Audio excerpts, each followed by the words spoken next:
We have an obligation to every last victim of this illegal aggression because all of this carnage has been done in our name. Since World War II, 90% of the casualties of war are unarmed civilians, a third of them children. Our victims have done nothing to us. From Palestine to Afghanistan to Iraq to Somalia to wherever our next target may be, their murders are not collateral damage. They are the nature of modern warfare. They don't hate us because of our freedoms. They hate us because every day we are funding and committing crimes against humanity. The so-called war on terror is a cover for our military aggression to gain control of the resources of Western Asia.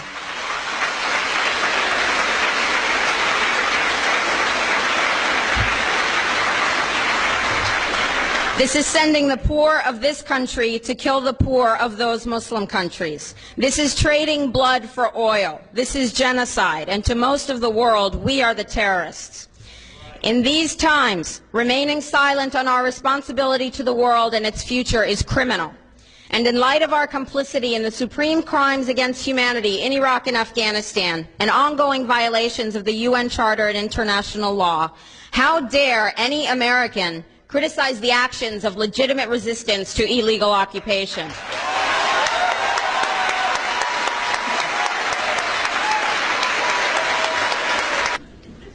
How dare we condemn anyone else's violence?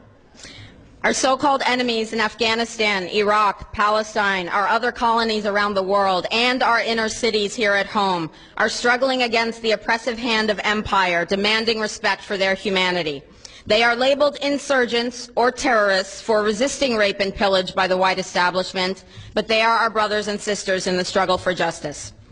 The civilians at the other end of our weapons don't have a choice, but American soldiers have choices. And while there may have been some doubt 5 years ago, today we know the truth. Our soldiers don't sacrifice for duty, honor, country. They sacrifice for Kellogg, Brown, and Root. They don't fight for America. They fight for their lives and their buddies beside them because we put them in a war zone. They're not defending our freedoms. They're laying the foundation for 14 permanent military bases to defend the freedoms of ExxonMobil and British Petroleum.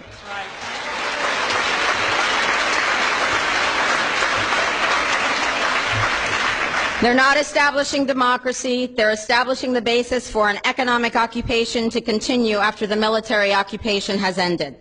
Iraqi society today, thanks to American help, is defined by house raids, death squads, checkpoints, detentions, curfews, blood in the streets, and constant violence.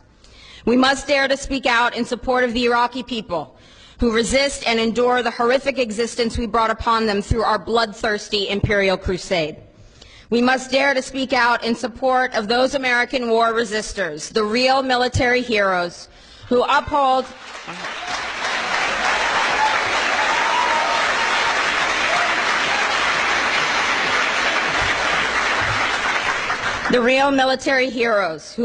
their oath to defend the Constitution of the United States against all enemies, foreign and domestic, including those terrorist cells in Washington, D.C., more commonly known as the legislative, executive, and judicial branches.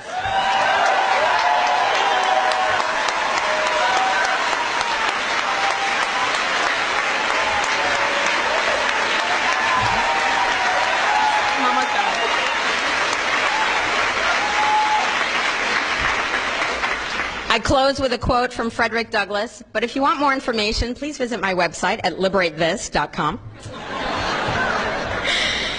Frederick Douglass said, "Those who profess to favor freedom and yet depreciate agitation are people who want crops without plowing the ground. They want rain without thunder and lightning. They want the ocean without the roar of its many waters. The struggle may be a moral one, or it may be a physical one, or it may be both, but it must be a struggle.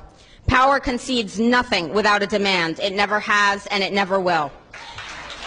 Okay. Oh.